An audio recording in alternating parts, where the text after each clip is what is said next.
Hello everyone, once again I am with a very good question of Irodov. भी मैंने last few videos में एक video में discuss किया था ना कि how to deal with two block system. मैं एक ब्लॉक पे फोर्स लगा रहा हूँ और उस क्वेश्चन में क्या पूछा जाएगा, find the accelerations of both the blocks. Correct. अब उस क्वेश्चन का थोड़ा सा अपर लेवल देखो। Again we are having two block system. Seeing the figure, मैंने बनाया हुआ फिगर यहाँ पे देख लीजिए। ग्राउंड इज, वापस से इसको फ्रिक्शनलेस ले रहे हैं, जीरो मान लेते हैं mu. I am going to apply force on the upper block. Masses are say small m या m1 and m2 मान लेते हैं, और इनके बीच में जो कोफिशिएंट ऑफ फ्रिक्शन है that equals to mu. Now we have to find acceleration of both the blocks. मैंने जो क्वेश्चन डेमोन्स्ट्रेट किया था ब्लॉक सिस्टम का, में ब्लॉक पे लगने वाली जो फोर्स थी ना वो कांस्टेंट थी, बट इस क्वेश्चन में the force is the function of time. साफ दिख रहा है, मैंने F इज इक्वल टू के टी लिखा हुआ है। के क्या है? एक पॉजिटिव कांस्टेंट है। टी क्या है? टाइम है वहां पे।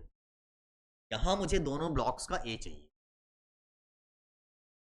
Give a thought to this question, try करो, वीडियो पॉज करके देखना है इसको, देन सी द सोल्यूशन। अगर प्रॉब्लम्स आती हैं तो, बट विल फाइंड कि हम लोगों ने जो कॉन्सेप्ट डिस्कस किया था उसी ट्रैक पर चल के ये क्वेश्चन ही सॉल्व होगा। कोई नया कॉन्सेप्ट इसमें लगने वाला नहीं है। लेट अस सी। सबसे पहले हम एफबीडी बना दें। आई थिंक अपर ब्लॉक पर फ्रिक्शन पीछे की ओर, करेक्ट, और लोअर ब्लॉक पे फ्रिक्शन आगे की ओर। मैक्सिमम फ्रिक्शन कितना होगा इन दोनों ब्लॉक्स के बीच का? Mu times m1g। अंडरस्टूड है? इतना तो लेवल आप लोग का हो चुका है। What next? After making FBD and after writing the max friction, अपना अगला स्टेप क्या था कि एज्यूम कि दोनों ब्लॉक साथ मूव कर रहे हैं, और अगर हम ये मान लें कि दोनों ब्लॉक साथ मूव कर रहे हैं दैट वेरिएबल फोर्स, तो कॉमन एक्सेलरेशन हो जाएगा external force upon total mass. Correct. m1 plus m2, ये उन ब्लॉक्स का कॉमन एक्सेलरेशन। और after getting the common acceleration what we do, either on the upper block और ऑन द लोअर ब्लॉक हम क्या लगाते हैं? Friction of motion. क्या निकालने के लिए? Calculate the friction acting on that block. अगर हम लोअर ब्लॉक में लगा दें, बिकॉज एक ही फोर्स लग रही है, क्यों हम लंबा सा इक्वेशन लिखेंगे? इसी में लगा दीजिए। आप क्या लिखोगे? That friction is equal to mass of this body m2 into A. और व्हाट इज ए? एक एक्सप्रेशन ये है, हमारा जो फ्रिक्शन आया that friction comes out to m2 into k t या m2 इंटू के into T upon m1 plus m2। साफ साफ दिख रहा है कि फ्रिक्शन टाइम के साथ इंक्रीज हो रहा है, और अगर फ्रिक्शन टाइम के साथ इंक्रीज हो रहा है तो कभी ना कभी वो अपने मैक्सिमम वैल्यू पे पहुंचेगा ही पहुंचेगा। क्या होगा उस समय? उन ब्लॉक्स के बीच में रिलेटिव मोशन। जब तक फ्रिक्शन अपने मैक्स वैल्यू से कम है, both the blocks will move simultaneously. Once the friction reaches its peak value, उनमें क्या शुरू हो जाएगा? Relative motion. तो पहले तो आप टाइम को डिवाइड कर दीजिए। पहली कंडीशन क्या बनती? देखिए, कंडीशन नंबर 1, अगर फ्रिक्शन अपने मैक्सिमम वैल्यू से कम है, what is max friction here? Mu times m1। जब तक फ्रिक्शन अपनी पीक वैल्यू से कम है, there is no relative motion between the blocks, they will move simultaneously. Just put up the values, right? m2 into k into t upon m1 plus m2 less than mu times m1g. This condition will give when time is, at this time be t naught या t मान लेते हैं, चलो हाँ t तो लिखा ही मैंने यहाँ पे। जब time is less than mu times m1g multiplied by m1 plus m2 upon m2a। जब तक टाइम इस वैल्यू से कम है, there won't be any relative motion between the blocks. You will write before this time acceleration of upper block is equal to acceleration of lower block, which is equal to external force upon total mass, right? Means कि अगर हम एक graph बनाएं,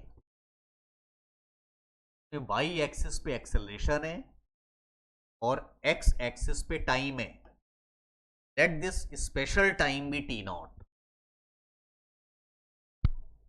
जब time की value इसके बराबर हो जाए, जब फ्रिक्शन मैक्स, लगने वाला फ्रिक्शन मैक्स के बराबर हो जाएगा, तो वो टाइम आ जाएगा जब स्लिपिंग शुरू, राइट? इस टाइम के पहले, मतलब इस इंटरवल में ये एक्सेलरेशन है, एक्सेलरेशन प्रोपोर्शनल टू टाइम है, इस इक्वेशन, राइट? आपका जो ग्राफ बनेगा वो ऐसे बन जाए till that special time T not. What is that special time T naught? जब लगने वाला फ्रिक्शन मैक्स फ्रिक्शन की बराबरी कर लेगा, when, right, when m2k kt upon m1 plus m2 equal to mu times m1g। वो जो स्पेशल टाइम आएगा वो हो जाएगा mu times m1g m1 plus m2 upon m2k। यानी इस टाइम पर स्लिपिंग शुरू होगी, इस टाइम पर उनके बीच में क्या शुरू होगा? Relative motion. फ्रिक्शन अपनी किस वैल्यू पे लगेगा? Friction will act in its maximum value, right? ये वही टाइम है, इसके पहले दोनों ब्लॉक एक साथ मूव। अब इसके बाद क्या होगा? देखो, once the time reaches this value, slipping हो गई, और जैसे ही स्लिपिंग होगी इन दोनों ब्लॉक्स का एक्सेलरेशन सेपरेट हो जाएगा, correct? And that separate acceleration निकालने के लिए हमें फ्रिक्शन की मैक्स वैल्यू लगानी पड़ेगी। तो आप लिखोगे when time is more than T not, यानी अब हम इसके बाद का ग्राफ बनाएंगे जब स्लिपिंग शुरू हो चुकी है। Just look at the upper block. Upper block का इक्वेशन क्या बनेगा? Forward force kt minus backward force F max, कितना? Mu times m1g।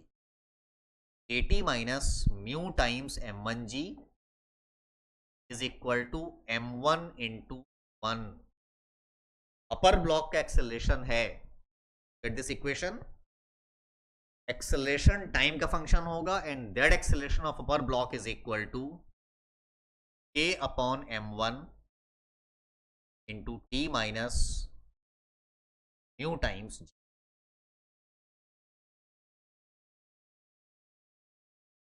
ये acceleration, isn't it a straight line with positive slope and negative intercept, right? यानी इसके बाद ये graph होगा अपर ब्लॉक के एक्सेलरेशन, इसका इंटरसेप्ट देखिए नेगेटिव जा रहा है और स्लोप पॉजिटिव है, राइट? और अगर हम लोअर ब्लॉक पे ध्यान दें, लोअर ब्लॉक पर केवल क्या लग रहा है? फ्रिक्शन मैक्स वैल्यू पे, इसकी वैल्यू कांस्टेंट है। कितनी वैल्यू थी यहाँ पे मैक्सिमम फ्रिक्शन?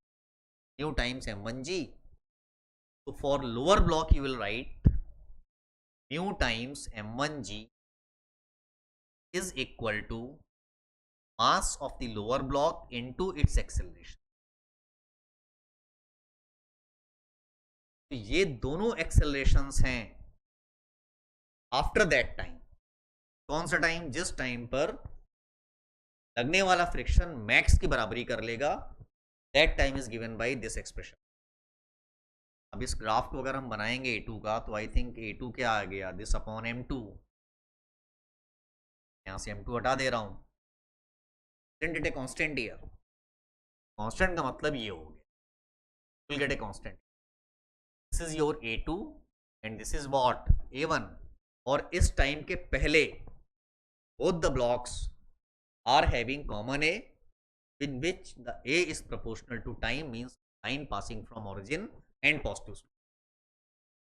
तो टू ब्लॉक सिस्टम का कॉन्सेप्ट जो आपने सीखा था तो आपने एक थोड़े से अपर लेवल के सवाल में लगा लिया जिसमें एक्सटर्नल फोर्स टाइम का फंक्शन।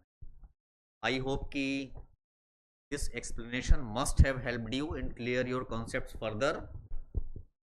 नियर फ्यूचर में हम लोग फ्रिक्शन के और भी क्वेश्चंस लेंगे अच्छे लेवल के, और उनमें यही सब बेसिक कॉन्सेप्ट्स लगेंगे जो हमने अभी दो वीडियोस में आपको show. Stay connected with this channel for to the point, precise, focused approach in physics without wasting your precious time. Thank you so much.